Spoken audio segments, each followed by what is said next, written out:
चोरी का फल। शिक्षाप्रद कहानी हिंदी। किसी गांव में एक किसान रहता था। उसके 2 बेटे और 1 बेटी थी, मोहन, मदन और श्यामा। तीनों हर रोज गांव के बाहर स्थित स्कूल में पढ़ने जाते थे। किसान अपने तीनों बच्चों को बहुत प्यार करता था। उसका सपना था कि उसके तीनों बच्चे पढ़ लिखकर अच्छे और बड़े आदमी बने।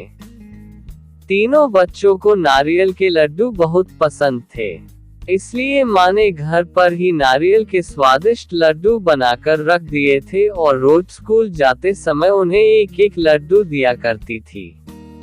माँ ने तीनों बच्चों को समझाया था कि उन्हें हर रोज सिर्फ एक ही लड्डू मिलेंगे, एक से ज्यादा लड्डू रोज खाना सेहत के लिए हानिकारक हो सकता है।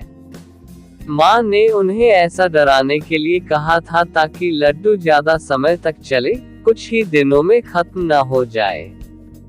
एक दिन घर पर कुछ मेहमान आए। उनको लड्डू देने के लिए जब माँ ने लड्डू का डिब्बा खोला तो वह दंग रह गई। उसमें से आधे से अधिक लड्डू गायब थे। माँ तुरंत समझ गई कि उसके बच्चे लड्डू चोरी करके खा रहे हैं। माँ ने ये बात किसान को बताई। किसान को ये बात सुनकर बहुत दुख हुआ। वह इतनी मेहनत करके अपने बच्चों को पढ़ा लिखा रहा था। उसके बच्चे यदि चोरी जैसा गलत काम करना सीख रहे हैं तो उसके लिए बड़े शर्म और दुख की बात थी। किसान के लिए यह पता लगाना बहुत मुश्किल था कि उसका कौन सा बच्चा लड्डू चोरी करके खा रहा है। फिर अचानक किसान को एक तरकीब सूझी। उसने अपनी पत्नी को समझाया कि नारियल के लड्डू में नीम के पत्तों का रस मिला दे।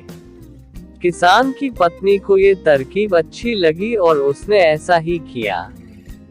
दोपहर के बाद जब तीनों बच्चे स्कूल से लौटकर घर आए तो माँ उन्हें खाना देकर गाय को चारा डालने के लिए घर से बाहर चली गई।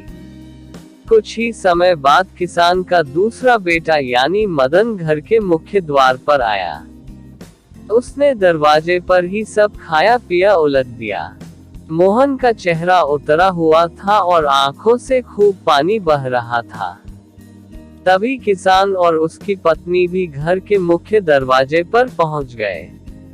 वे दोनों समझ गए कि उनका दूसरा बेटा मदन ही लड्डू चोरी करके खा रहा था। माँ ने पानी से मोहन का मुंह साफ कराया और उसे घर के अंदर ले गई। किसान ने बड़े बेटे मोहन और छोटी बेटी श्यामा को मदन की करतूत बताई। उन्होंने भी पिता को बताया कि मदन हर रोज स्कूल के रास्ते में पड़ने वाले बगीचे से फल चुराकर खाता है। ये जानकर किसान और उसकी पत्नी को और दुख हुआ। किसान ने क्रोधित होते हुए ये कहा कि कल से मदन अब स्कूल नहीं जाएगा, वह मेरे साथ खेतों में मजदूरों की तरह काम किया करेगा। यदि उसे चोर ही बनना है तो उसे पढ़ाने लिखाने से कोई फायदा नहीं है। उधर मदन की रो रो कर हालत खराब थी। उसको अपनी गलती का एहसास हो चुका था। उसने अपनी गलती स्वीकार कर ली। मदन ने अपने माता पिता से माफी मांगते हुए कहा कि वह आगे कभी चोरी नहीं करेगा। पिता ने उसे समझाते हुए कहा, देखो बेटा, चोरी करोगे तो अपमान ही मिलेगा। यदि सम्मान चाहते हो तो अच्छे काम करने पड़ेंगे।